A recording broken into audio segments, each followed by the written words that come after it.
မင်္ဂလာပါဒီ tutorial မှာတော့ videos တွေထဲကနေပြီးတော့ပေါ့နော်ပုံတွေယူပြီးတော့ဘယ်လိုပုံပြင်ရေးရမလဲဆိုတော့ကိုပြောပြပေးသွားမှာဖြစ်ပါတယ်ဆိုတော့ကျွန်တော်တို့ပုံပြင်သစ်ကိုသွားလိုက်မယ်videos တွေကနေယူမှာဖြစ်တဲ့အတွက်ကြောင့်မို့လို့ videos များမှာဆိုတဲ့ခလုတ်ကိုနှိပ်လိုက်မယ်ပြီးရင်ဒီနေရာမှာစာမျက်နှာအတွက် videos ရွေးပါဆိုတဲ့ခလုတ်ကိုနှိပ်လိုက်မယ်ပြီးရင် video ကို file ထဲမှာထည့်ထားတဲ့အတွက်ကြောင့်မို့လို့ဒီနေရာကိုclick လုပ်လိုက်မယ်ပြီးရင်ကျွန်မဗီဒီယိုကိုဒီ USB drive ထဲမှာထည့်ထားရပေါ့နော်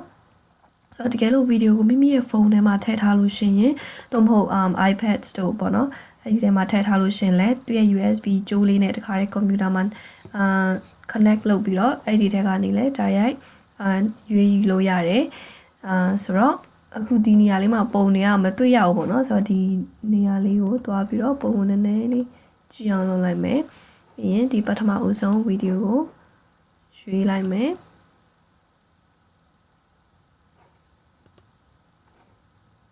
ပြီးရင်ဒီဗီဒီယိုကတအားရှည်တယ်ပေါ့နော်ဆိုတော့မိမိလိုချင်တဲ့အပိုင်းလေးကိုပဲညှက်ယူမှာဖြစ်တဲ့အတွက်ကြောင့်မလို့အဲဒီ section တစ်ဆိုတဲ့ clip ကိုနှိပ်တယ်ပြီးရင်လောလောဆယ်မှာဗီဒီယိုက upside down ဖြစ်နေတယ်ပေါ့နော်ဆိုတော့ဒီနားလေးကပြန်လှည့်လို့ရတယ်ခလုတ်လေးကိုနှိပ်ပြီးတော့ပြန်လှည့်ယူမယ်ပြီးရင်ဖွင့်ကြည့်မယ်We're going to go and see the birds. ဆိုတော့ဗီဒီယိုက15စက္ကန့်လောက်ရှိတယ်ပေါ့နော်ဆိုတော့နည်းနည်းလေးပဲညှက်ယူမယ်ဆိုတော့ခဏလေးကြာလိုက်မယ်ပြီးရင်ဒီနားလောက်လေးပေါ့နော်ဆိုတော့ကိုလိုချင်တဲ့အပိုင်းလေးကိုပဲညှက်မယ်ဆိုရင်ဒီခလုတ်အစိမ်းရောင်ကိုနှိပ်လိုက်မယ်ပြီးရင်အဆုံးသတ်ချင်တဲ့နေရာရောက်လို့ရှိရင်ဒီအနီရောင်ကိုနှိပ်လိုက်မယ်ဆိုတော့ခဏလေးကြည့်အောင်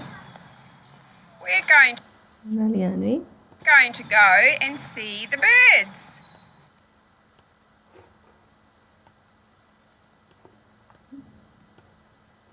We're going to go and see the birds. ဒီနားလေးဒီလောက်လေးပဲယူမှာပေါ့နော်ဆိုတော့ take လုပ်လိုက်မယ်ဆိုတော့ပထမစာမျက်နှာမှာဗီဒီယိုရသွားပြီနောက်ဒုတိယစာမျက်နှာလည်းထည့်ချင်တယ်ဆိုတော့စာမျက်နှာထည့်မယ်ဆိုတော့ clip ကိုနှိပ်လိုက်မယ်ဗီဒီယိုရွေးမယ် file ထဲကနေပြန်သွားယူမယ်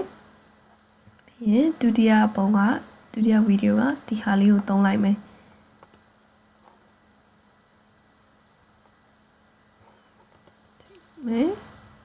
ပြီးရင်ခုနကတော့လိုပဲမလိုချင်တဲ့အပိုင်းလေးကိုဖြတ်မယ်လိုချင်တဲ့အပိုင်းလေးပဲယူမှာဖြစ်တယ်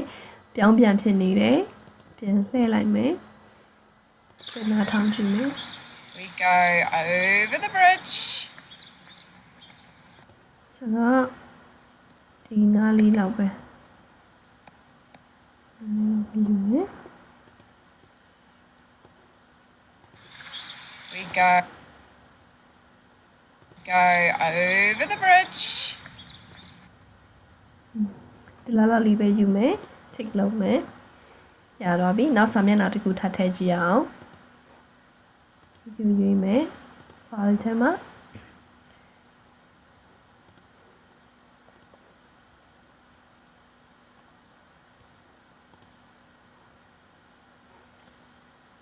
မိမိလိုချင်တဲ့အပိုင်းလေးကိုပဲညှက်ယူမှာဖြစ်တယ်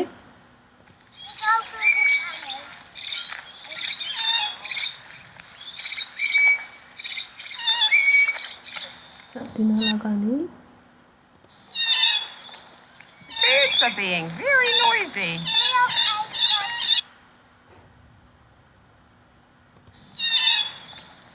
Birds are being very noisy. ပြီးရင် take လုပ်လိုက်မယ်ဆိုတော့ကျမတို့စာမျက်နှာ3ခုအတွက်ဗီဒီယိုရသွားပြီဖြစ်တယ်ပြီးရင် take လုပ်လိုက်မယ်ပြီးရင်အခုစရေးလို့ရပြီပေါ့နော်ဆိုတော့ပထမစာမျက်နှာအတွက်ကျမတို့ငှက်များသွားကြည့်ကြရည်ဆိုတဲ့ပုံပြင်လေးကိုရေးလိုက်မယ်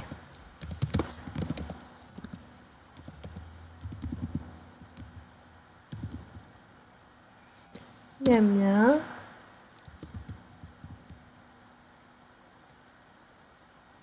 သွားကြည့်သည်ဘာလို့ပြီးရင်ပုံမှာတစ်ခါတည်းထည့်မယ်ပေါ့နော်ဆိုတော့အခုပုံကိုခုနကဗီဒီယိုထဲကနေပြီးမှရိုက်ယူမှာဖြစ်တယ်ဆိုတော့ကြည့်ရအောင်ဗီဒီယိုထဲမှာယူမယ် ပြောင်းပြန်ဖြစ်နေရဆိုတော့ပြန်လဲလိုက်မယ်ဆိုတော့ဒီပုံလေးကိုပဲယူမယ်ပေါ့နော်အဆင်ပြေတယ်ဆိုရင်ဒီပုံလေးပဲရိုက်ယူလိုက်မယ်ပြီးတော့ဒီနားလေးဓာတ်ပုံရိုက်ဖို့အတွက်ဒီပုံရိုက်မယ်ဆိုတဲ့ခလုတ်ကိုနှိပ်လိုက်မယ်ရိုက်ပြီးသွားပြီဒီပုံကိုသုံးမယ်နှိပ်လိုက်မယ်ပြီးရင်နည်းနည်းလေးပြန်လှည့်လိုက်မယ် crop လုပ်ဆရာမလို့တော့ပေါ့နော်ဒီတိုင်းလေးပဲအဆင်ပြေနေတာဖြစ်တဲ့အတွက်ကြောင့်မို့လို့ save လုပ်မယ်ပြီးရင်keywords ထည့်ပေးရမယ်ပေါ့နော်လွန်ခဲ့တဲ့ videos တွေမှာကျွန်မပြောပြတဲ့အတိုင်းပဲပုံတစ်ပုံကို save လုပ်ပြီးဆိုရင်အဲ့ဒီပုံအတွက် keywords အများအားထည့်ပေးရတာဖြစ်တယ်ဆိုတော့ဒီပုံကိုပန်းချန်လို့ပဲခဏလေးပေးထားလိုက်မယ်ဆိုတော့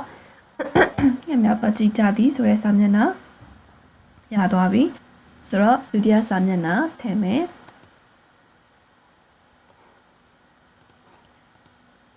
ဒုတိယစာမျက်နှာမှာတော့ဒါဘောကနေဖြတ်သွားတဲ့ဗီဒီယိုထည့်ထားတဲ့အတွက်ကြောင့်မလို့ဒါဘောမှာ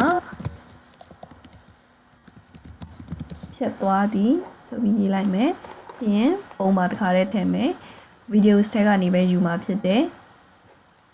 နည်းလေးလှည့်လိုက်မယ်ပြီးရင်တရားကနေကလေးလေးပေါ့နော်ကလေးနှစ်ယောက်တရားကနေတရားဘောကနေဖြတ်သွားတဲ့ပုံလေးကိုယူမှာဖြစ်တဲ့အတွက်ကြောင့်မလို့ဒီဟာကိုနည်းနည်းလေးရွှေ့လိုက်မယ်ဟုတ်ရပါပြီဒီပုံလေးကိုရိုက်လိုက်မယ်ပြီးရင်ဒီပုံကိုသုံးမယ်ပြန်လှည့်လိုက်မယ် save လုပ်မယ်ပြီးရင် keywords ထည့်ပေးမယ်တရားလို့ထည့်ထားလိုက်မယ်ဆိုတော့ရသွားပြီပြီးရင်နောက်တတိယစာမျက်နှာထည့်ရအောင်တတိယစာမျက်နှာမှာတော့ကျမတို့ငှက်ယုံပေါ့နော်ငှက်ယုံလေးတွေငှက်လေးတွေရှိနေတဲ့သူရဲ့ယုံအဲ့ဒီအိမ်လေးကိုသွားကြည့်တာဖြစ်တဲ့အတွက်ကြောင့်မလို့ငှက်များစူညံစွာ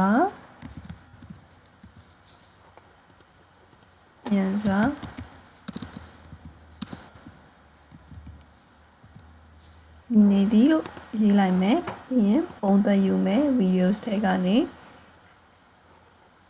နည်းနည်းလေးရွှေ့လိုက်မယ်ဒီကလေးလေးနည်းနည်းလေးပေါ်တဲ့အထိပေါ့နော်ဒီညာလေးကိုရိုက်လိုက်မယ်ဒီပုံကိုသုံးမယ်ဒီခါကတော့လဲချာမလို့တော့ဘူးဆိုတော့ဒီခါလေး save လုပ်လိုက်မယ်ဆိုတော့ငှက်ယုံဆိုတော့ကျွန်တော်တို့ဒီလိုပေါ့နော်videos တွေထဲကနေပုံတွေယူတယ်ပြီးတော့ဒီစာမျက်နှာပုံပြင်လေးတွေရေးတာပေါ့နော်အခုစာမျက်နှာ3ခုရသွားပြီပြီးသွားပြီဖြစ်တဲ့အတွက် finish and save လုပ်လိုက်မယ်ပြီးရင်ကျွန်တော်ပြန်သွားပြီးတော့နားထောင်ကြည့်ရအောင်ငှက်များသွားကြည့်သည် ဒုတိယစာမျက်နှာတရားပေါ်မှဖြတ်သွားသည်နောက်တော့စာမျက်နှာငှက်များစူညံစွာမြည်နေသည်ဆိုတော့ဒီလိုနည်းနဲ့ videos တွေထဲကနေ